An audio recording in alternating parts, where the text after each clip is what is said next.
Today we are going to be making a sourdough loaf, and when you make sourdough you want to make sure that you do not use any stainless steel products. You have to use silicone or plastic or wood, but no metal, because metal will neutralize the yeast inside your starter.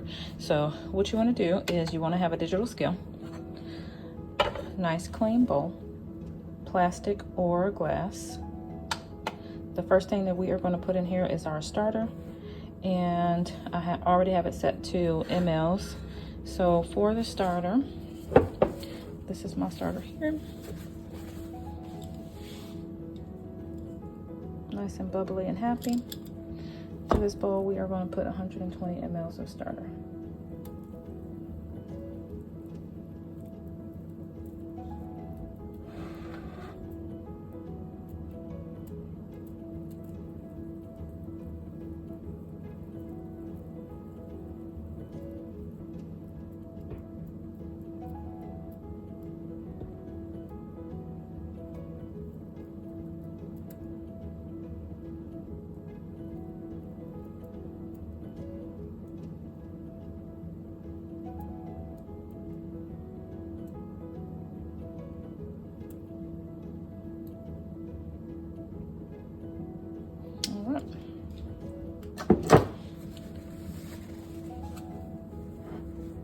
And next to the starter, you want to have 310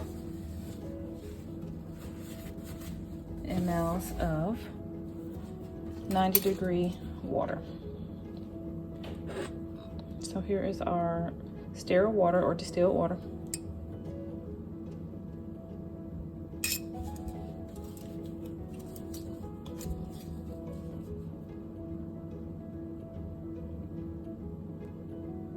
And this one is at 88 degrees. That is close enough.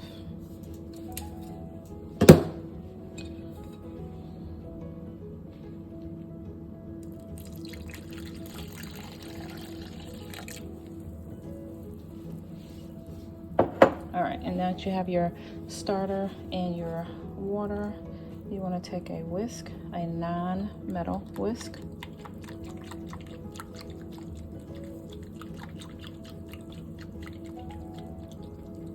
Mix everything up really good.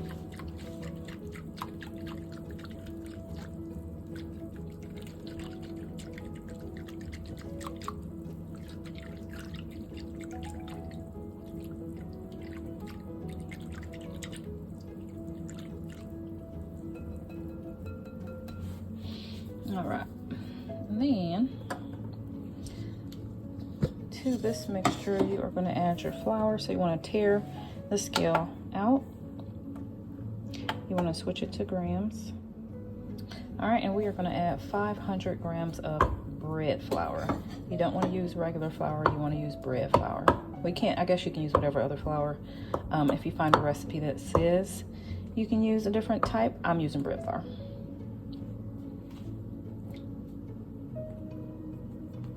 And it's 500.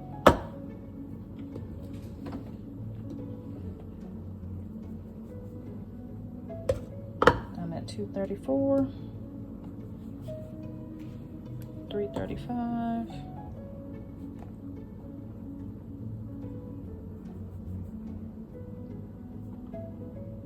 481,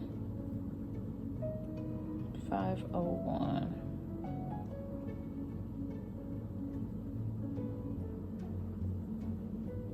And this is why it's important to have a scale. You don't want to put too much flour because that will change the recipe. And you don't want it to do that. So this is a silicone bench scraper. So what I like to do is spread the flour out a little bit, and then I'm gonna add the salt. Let's set this right here. So the salt that I'm using is pink Himalayan salt. And I am going to do 1.5 teaspoons. This is a 1/2 teaspoon measuring device. So we're gonna do 3 of these.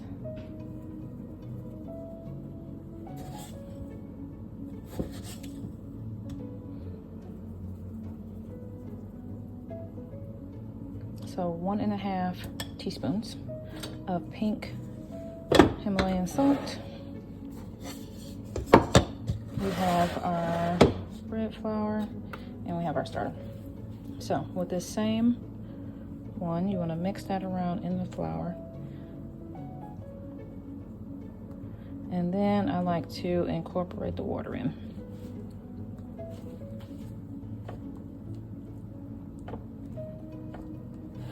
I will say it has been a couple of times that I forgot to put the salt in and panicked. And then with the pink Himalayan salt, it kind of absorbs really quickly, so it kind of breaks down really good. So if you do forget to put in the pink Himalayan salt, it dissolves really quickly, unlike regular salt. Normally you would use like a kosher salt, sea salt, and you can use the pink Himalayan salt. You don't want to use regular iodized salt. A lot of different things can affect your yeast, and when you make in sourdough, temperature can affect it. So you want the water to be 90 degrees. You don't want it to be too hot, it'll kill it. Don't want it to be too cold, it'll kill it. You don't want to use anything metal.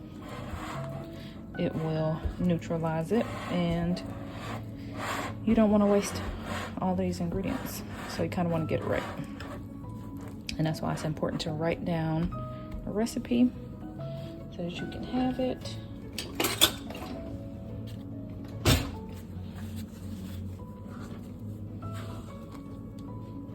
I like to use my bench scraper so that I can get all the way up under the dough.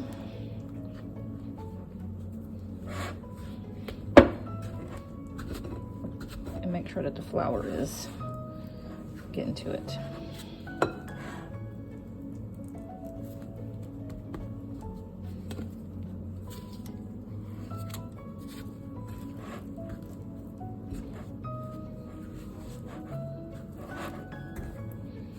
All right, so this is the first step. And then what you want to do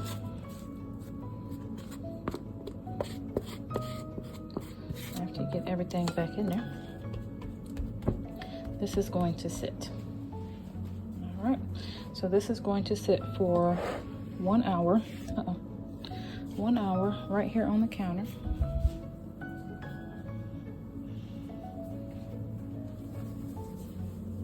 And just cover it with a tea towel.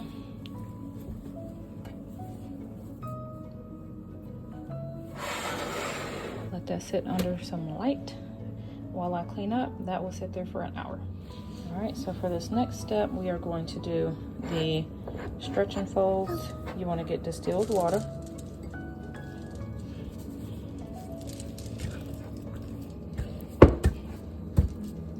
You want to wet the bench scraper a little bit so that it can help you to get the dough up. And then with the wet fingers, you are going to pull it up towards you, turn, pull it up towards you, turn. I'm going to do 4 times, one time on each side. Pull it up. Wow. You like that? Why you do that? Stretch it out. Why you do that, Mom? Just to stretch it. It go like this. Yep. It And then pull it's the down. last. Why you pull all that? Look. I want to get water too. Yeah, you can help me in 1 second. You can help me. Huh?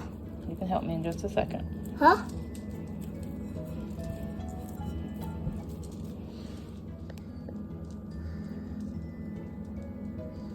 All right, now you gotta leave it alone. Oh Lord, you done cut it in half.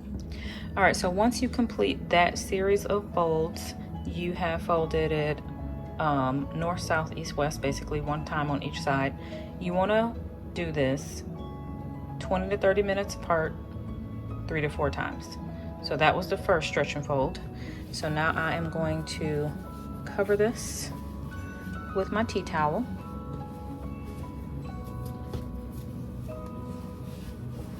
And put it back under warm light. And then I am going to do every 30 minutes. All right, so this is the second set of stretch and folds. It's ready. Yeah.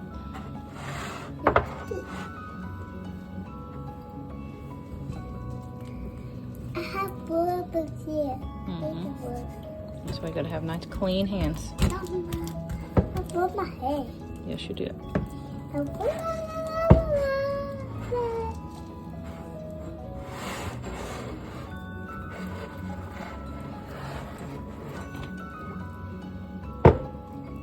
And I do change my water in between each set because it just gets cloudy.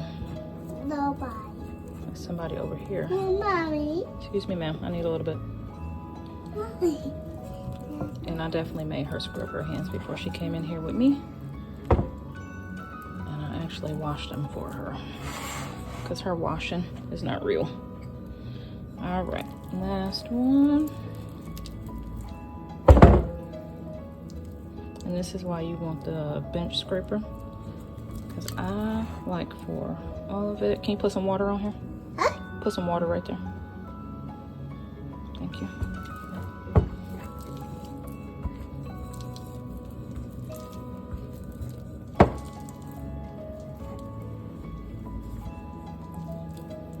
All right. That's sticky. Yes, it is. All right, you can touch it with wet fingers like that. Pat it down. Got it? All right, go wash your hands. Huh? Go wash your hands. What's that? Yeah, well, Mommy gonna get some new water. And then you wanna cover it. So that was my second one. And I don't know if I'm gonna do 3. No, go wash your hands for real. I don't know if I'm gonna do 3 or 4, but that was my second one. All right, so after the last stretch and fold, you wanna take the dough with damp fingers. And you wanna pick it up.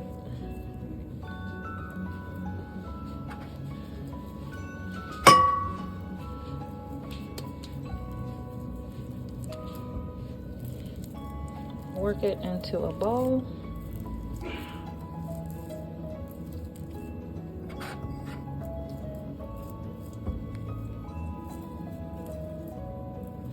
Make sure you wet your fingers so that they don't get too sticky like this. I don't want to put too much water on my dough. And then you're going to put it in a clean bowl. And then you want to cover it. And now it will stay on the counter covered so it can rise for 6 hours.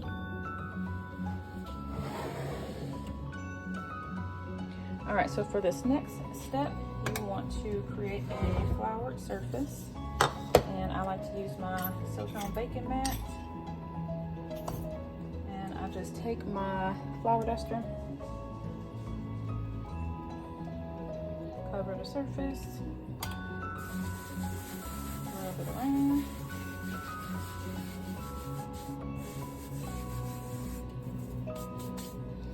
And our dough has risen really good.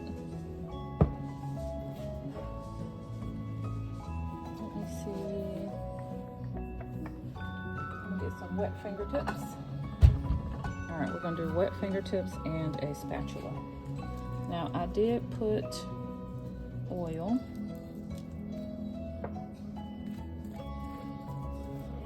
And I'm just dipping my spatula in a little bit of the distilled water.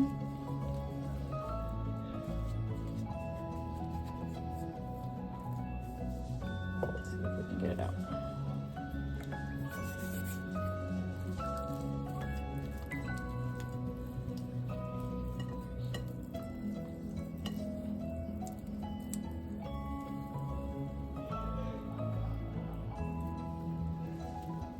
Almost all of it.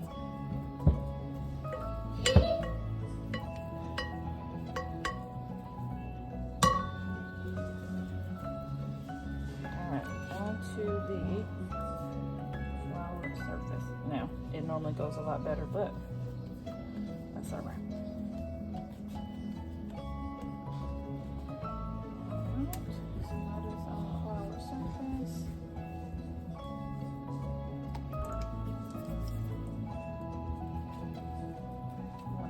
Edges in.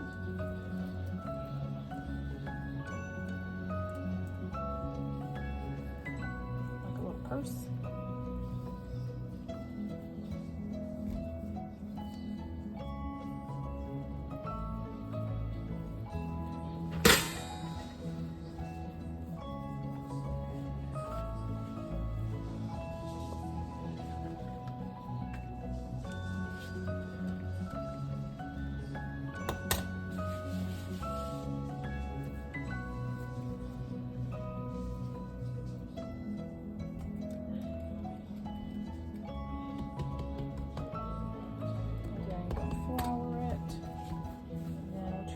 Start working it around towards you.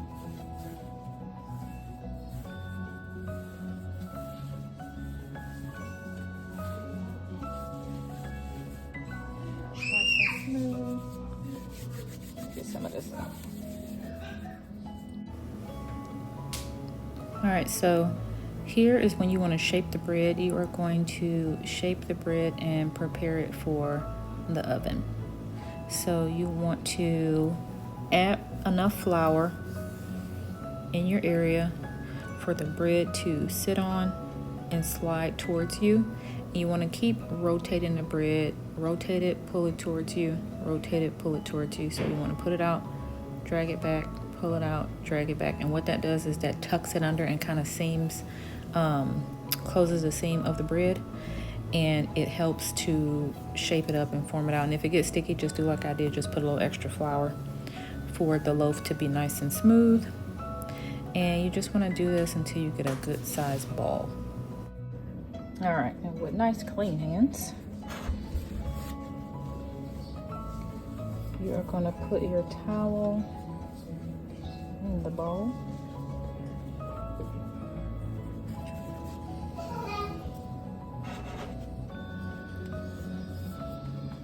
You want to flour it.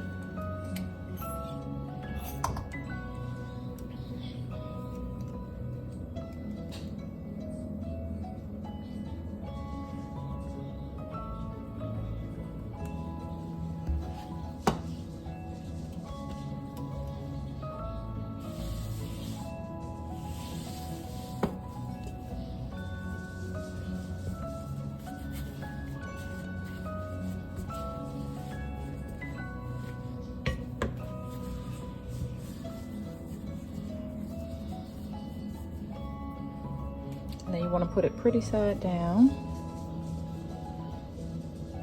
We're going to give this a little bit more flour. And I like to pinch it closed. Make sure we got a good seal.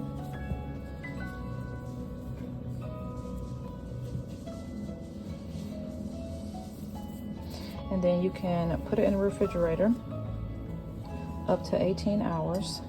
And you just wrap it like this, and you put saran wrap over it so it doesn't dry out.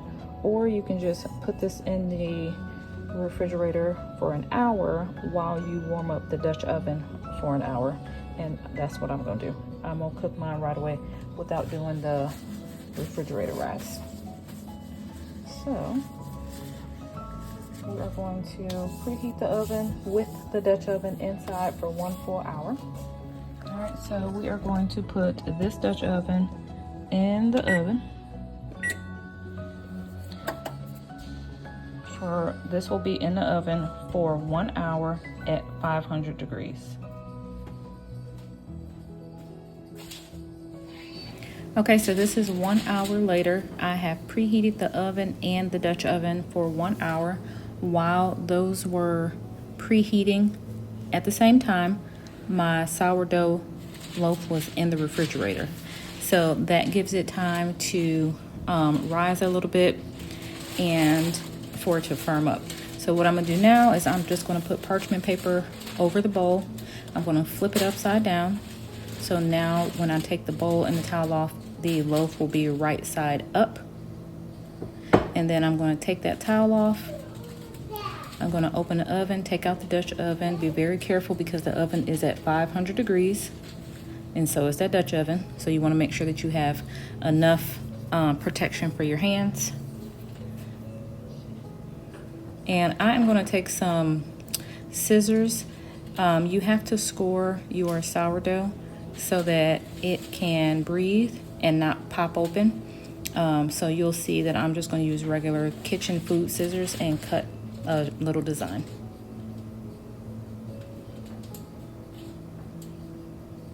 Always do 3 short ones and then like 1 long one across the middle. And then you'll see how it opens up so that it doesn't open up in the bottom of your loaf and it opens up in the top to release the steam.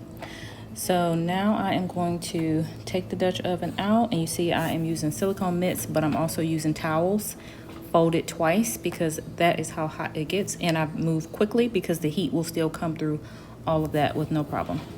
And then I'm gonna take it out and sit it on the counter.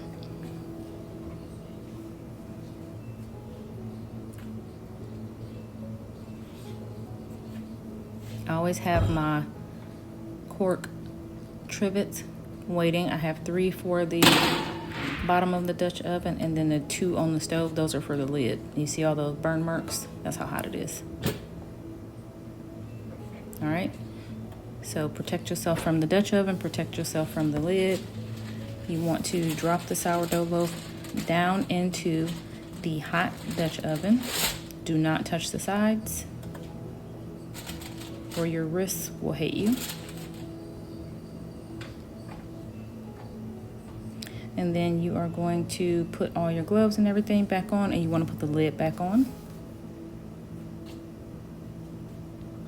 You see I have my mitt and I have my towel. And then you want to take the oven down to 450 degrees now. And then put your Dutch oven in the oven for your bread to cook. The bread is going to cook for 30 minutes with the lid on.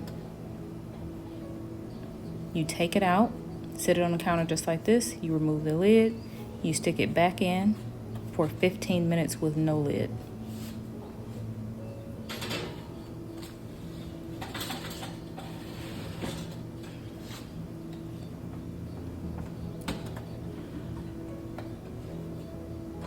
All right, so then that is going to cook for 30 minutes. And then once you take it out, take the lid off, this is what it looks like